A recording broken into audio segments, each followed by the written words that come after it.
Hello friends, ఇప్పుడు నేను చెప్పే వీడియో కేవలం అవేరెన్స్ కోసం మాత్రమే. ఈ ఆన్లైన్ యొక్క హ్యాకింగ్ నుంచి మనము కాపాడుకోవడానికి చెప్తున్నాను. ఏ పార్టీని నేను బలపరచలేదు, ఏ పార్టీని నేను బలహీనపరచలేదు.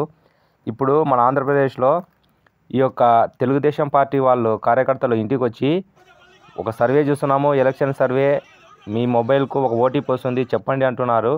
ఇది చెప్పొద్దు ఫ్రెండ్స్, ఇది డేటా స్కామ్ అంటున్నారు ఈ యొక్క సైబర్ క్రైమ్ వాళ్ళు. ఎందుకంటే సేవామిత్ర యాప్లో 2019లోనే ఇలా చేసి దొంగలించారు డేటాను. ఈ యాప్ ప్రస్తుతం లేదు, క్లోజ్ చేశారు. ఇది డేటా టెఫ్ట్ కిందకి వస్తుంది. అంటే 120B 188 IPC section 77 IT act కిందకి వస్తాయి.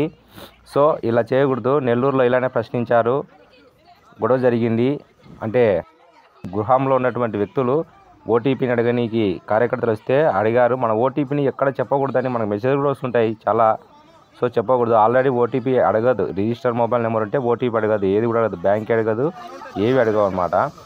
సరే, గతంలో ఇలా చేయడం వల్ల తెలంగాణ స్టేట్లో FIR కేసు నమోదైంది.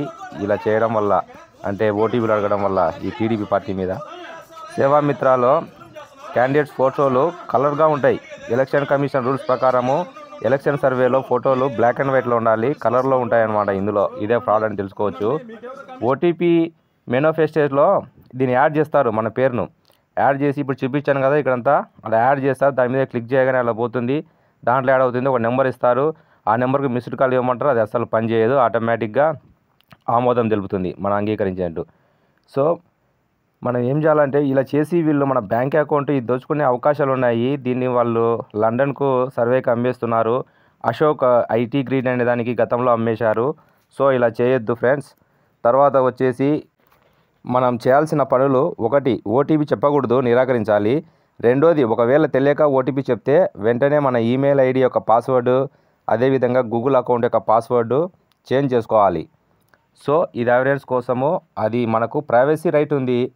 మనకు బలవంతం ఎవరు చేయకూడదు. అమ్మ నాయన అయినా, పిల్లోళ్ళైనా, భార్యాభర్తలైనా ఎవరు బలవంతం చేయకూడదు ఒక విషయానికి. సో ఓటీపీ అనేది మన పర్సనల్, దాన్ని ఎవరికి చెప్పకూడదు.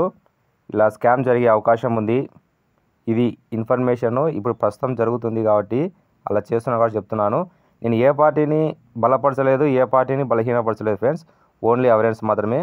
మనకు ఇంకా ఇది కన్ఫర్మ్ కావాలంటే election commission of India toll free number ఉంది 1950. దానికి ఫోన్ చేయండి. ఈరోజు సండే కాబట్టి నేను ఫోన్ చేస్తే అది చెప్పింది ఏమిటంటే, ఓన్లీ మండే నుంచి సాటర్డే వరకు 10:30 AM to 5:30 PM వరకు పనిచేస్తుందంట. అంటే ఈరోజు పనిచేయదు, కానీ మెసేజ్ పంపాను. సో వాళ్ళు చెప్తారనమాట మొత్తం వివరం. ఇది ఫేకా రియలా, ఇలా ఓటీపీ చెప్పడం అవసరమా అనవసరమా అనేది. Okay friends, thank you for watching. Please subscribe our channel.